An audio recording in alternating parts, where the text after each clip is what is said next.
ini tidak di discharger juga dia akan berkurang dengan sendirinya.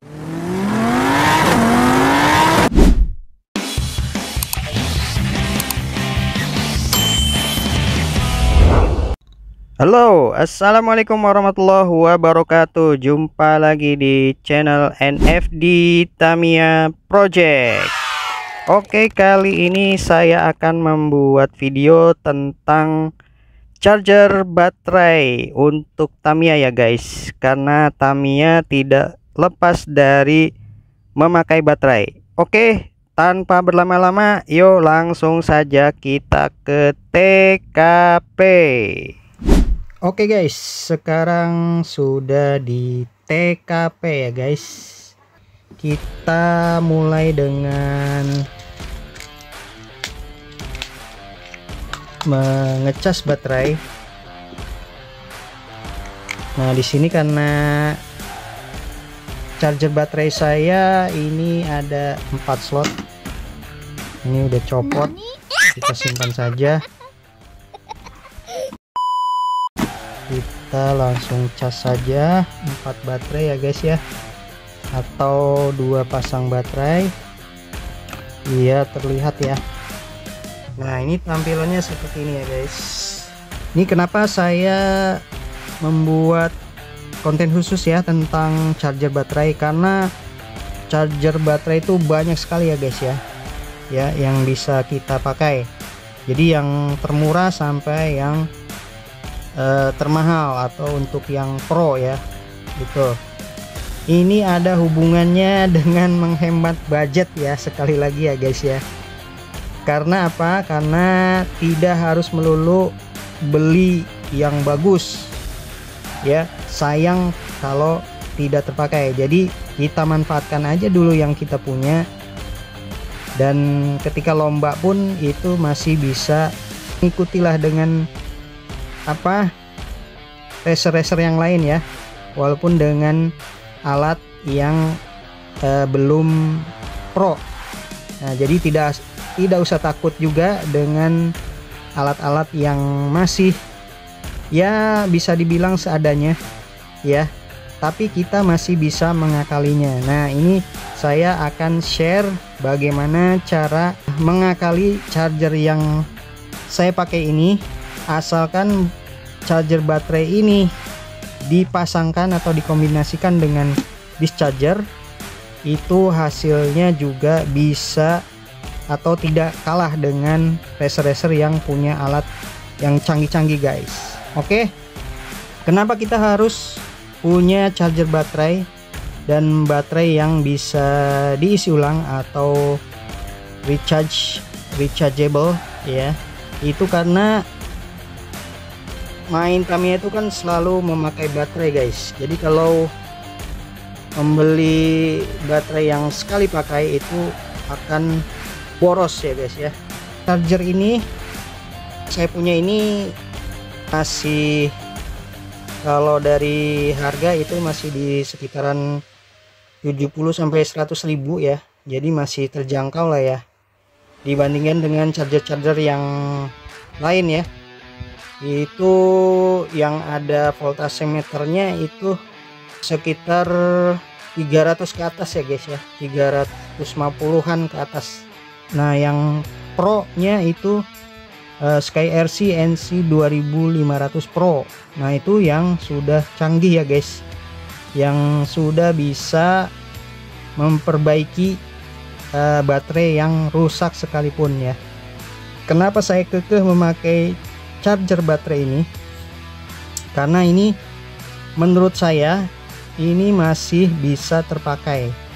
Jadi jangan buru-buru dibuang dan pengen ganti yang lebih bagus lagi ya guys ya. Karena menurut saya untuk di kelas STB dengan ini masih cukup ya guys. Kecuali untuk kelas-kelas yang lain itu mungkin perlu, tapi saya juga belum tahu. Nah, ini silakan komen ya untuk yang punya pengalaman di charger baterai. Silakan komentar di kolom komentar bagaimana pengalamannya tentang charger baterai. Tunggu sampai baterainya penuh dulu, Nah biasanya sih sekitar 2 jaman ya. Ya kita tunggu saja ya guys ya. Nah ini biasanya juga saya tambahkan pakai kipas ya guys, biar tetap dingin ya guys si suhu baterainya. Yuk kita nyalakan nih kipasnya guys.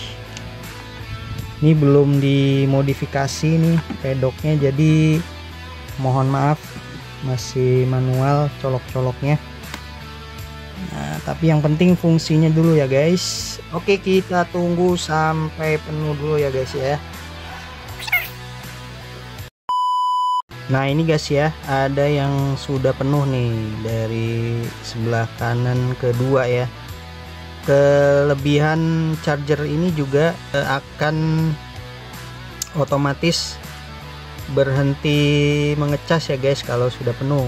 Karena apa? Karena dia ada smart chip ya, jadi untuk menghindari overheat itu dia akan berhenti dengan sendirinya. Untuk mempersingkat waktu ya, karena ini sudah hampir 2 jam ya guys ya ngecas, ini belum penuh karena ini dikosongkan sampai 0 ya kemarin saya si baterainya. Oke kita langsung coba saja cabut ya guys ya. Terus kita cek nih voltasenya berapa. Oke kita lepas dulu kipasnya, kita ambil yang biru dulu deh, yang belum penuh ya. Kita cek nih ininya berapa nih voltasenya, di 302 ya guys. Nah biasanya kalau Mabuchi itu di 292, ini udah lebih, udah kelebihan. Nah jadi kita bisa memperkirakan nih naiknya bar ini. Kalau sudah 2 bar terus mau naik ke 3, nah itu bisa kita pakai ya. Jadi biar discharge-nya tidak terlalu lama. Nah seperti ini. Nah ini udah turun ya, udah di 299. Oh ya, terus juga kenapa saya memakaikan kipas ya, karena ini charger ini kelemahannya dia panas ya. Kalau sudah mau penuh panas. Nah ketika suhunya sudah panas, jadi si charger membacanya baterai sudah penuh. Nah bisa jadi belum penuh ya guys. Nah dipakaikan kipas selain untuk mendinginkan, itu juga agar supaya si baterai terisi dengan padat ya guys. Nah itu yang kita cari, kepadatan itu ya guys ya. Itu analisis saya ya. Nah jadi kalau ada yang berbeda silakan seperti biasa di share di kolom komentar ya guys. Nah ini bisa dipakai nih untuk dinamo Mabuchi seperti yang saya jelaskan ya di konten discharger ya, discharger atau di konten alat yang harus dibawa saat lomba lah, antara itu ya. Nah kalau mau nonton lengkapnya ini guys ya, saya tampilkan nih di pojok kanan atas, kalian bisa klik dan bisa tonton di situ ya guys. Nah ini sudah turun 293. Nah ini tinggal cabut saja ya guys ya. Kalau sudah segini ini bisa dimainkan untuk dinamo Mabuchi. Nah kenapa dicabut? Karena ini tidak di discharger juga dia akan berkurang dengan sendirinya. Jadi ketika kita cek lagi itu pasti dia akan turun 292. Oke seperti itu guys cara mengakalinya guys. Nah, kalau pada saat lomba kalian punya udah setting 2 mobil ya, seperti yang saya bocorkan, itu ketika di voltase 277 itu bisa kalian pakai ya guys. Untuk apa? Dinamo apa? Untuk dinamo SMC guys ya, bisa 2 kali dipakai guys ya. Seperti itu. Kita cabut saja ya guys ya. Yang ini kita cek. Ini 295 jadinya ya guys ya. Nah terus ini panas nih guys.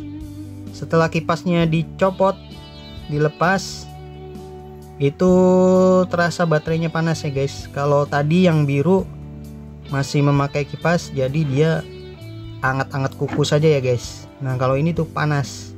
Menurut saya ini kenapa saya akali seperti ini, karena ini menghemat budget ya guys ya. Untuk membeli charger yang harga 300 itu, ini harganya masih di bawah membeli dua alat ini ya. Ini hanya sekitar 80 atau 70 sampai 100 lah paling mahal. Terus yang disk charger ini harganya di 100 sampai 150.000.